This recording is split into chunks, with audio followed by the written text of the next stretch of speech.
नमस्कार दोस्तों, स्वागत है आप सबका हमारे YouTube channel career guidance bye R K में। दोस्तों, इस वीडियो में हम बात करेंगे बहुप्रतीक्षित एलटी ग्रेड शिक्षक भर्ती 2024 के बारे में। इस वीडियो में हम जानेंगे कि आखिर इस बार पुरुष अभ्यर्थियों की मौज क्यों होने वाली है।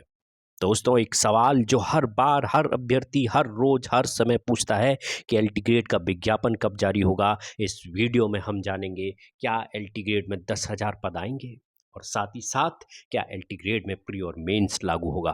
लेकिन दोस्तों, अगर आप हमारे चैनल पर नए आए हैं, वीडियो पहली बार देख रहे हैं, तो प्लीज़ हमारे चैनल को सब्सक्राइब कीजिए और पसंद आने पर वीडियो लाइक कीजिए।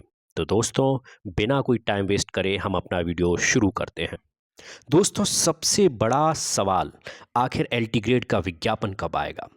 हर यूट्यूबर के द्वारा, हर समाचार पत्र के द्वारा ये सूचना दी जाती है कि अगले महीने विज्ञापन आने वाला है, अब विज्ञापन आने वाला है, अब विज्ञापन आने वाला है, और लगभग 2 वर्ष का समय बीत गया परंतु विज्ञापन का कोई अता पता नहीं।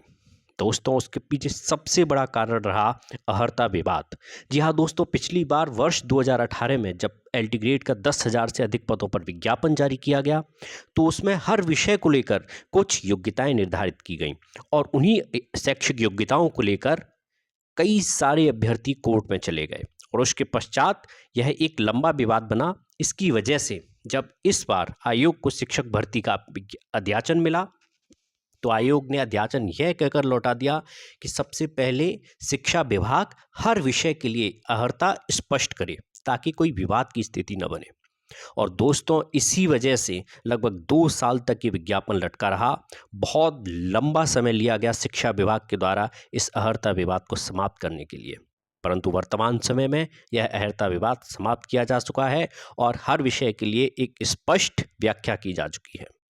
दोस्तों, एक दूसरा कारण जिसकी वजह से अब इस समय विज्ञापन में देरी हो रही है, तो वो कारण है नियमावली का मंजूर होना। दोस्तों, आयोग के द्वारा यह फैसला किया गया है कि इस बार एलटी ग्रेड में प्री और मेंस दोनों का आयोजन किया जाए, और यह आयोजन तभी संभव होगा जब एलटी ग्रेड की जो नियमावली है उसमें संशोधन किया जाएगा, और जब ये संशोधन शासन के द्वारा लागू किया जाएगा तब आयोग इसका विज्ञापन जारी कर सकने की स्थिति में होगा। दोस्तों, अभी ये कारण है कि एलटी ग्रेड विज्ञापन में समय लग रहा है।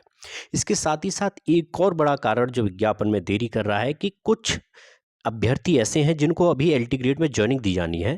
जी हाँ दोस्तों, उनके स्कूल आवंटन की प्रक्रिया चल रही है। जब उनको स्कूल आवंटित कर दिया जाएगा तो पदों की स्थिति को लेकर एक वास्तविक डाटा क्लियर हो सकेगा। इसके साथ ही साथ दोस्तों, हमें इस बात को समझना होगा कि कोई भी वैकेंसी अंतिम रूप से तब आती है जब शासन से हरी झंडी मिलती है। और दोस्तों, माननीय मुख्यमंत्री जी अपने पिछले कुछ भाषणों में शिक्षा विभाग में लगभग 60,000 पदों को भरने का आश्वासन दे चुके हैं। तो दोस्तों, बहुत जल्द आपको विज्ञापन देखने को मिल सकता है, लेकिन क्लियर कट कोई भी नहीं बता सकता, कोई यूट्यूब चैनल नहीं बता सकता, कोई कोचिंग संस्थान नहीं बता सकता।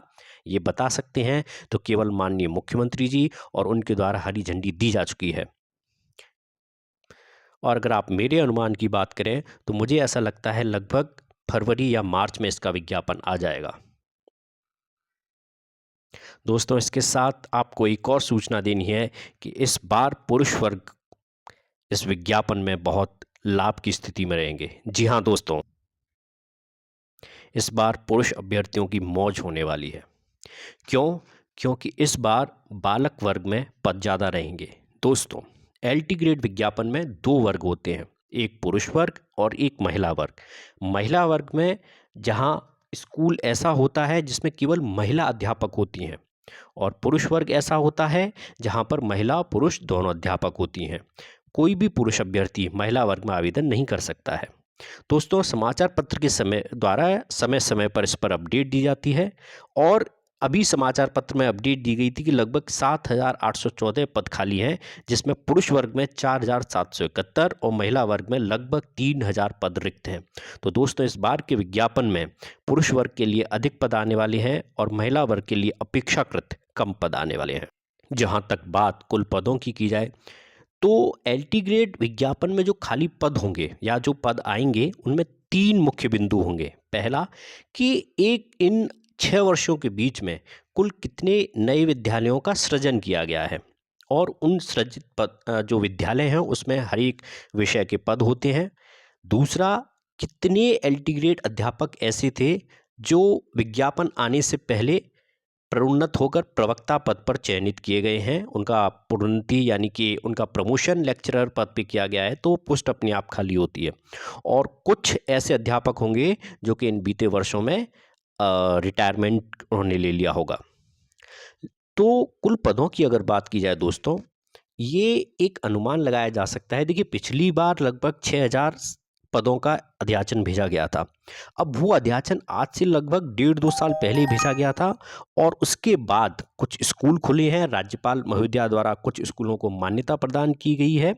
पदों का जो सृजन किया गया है, साथ ही साथ कुछ रिटायरमेंट भी हुए हैं।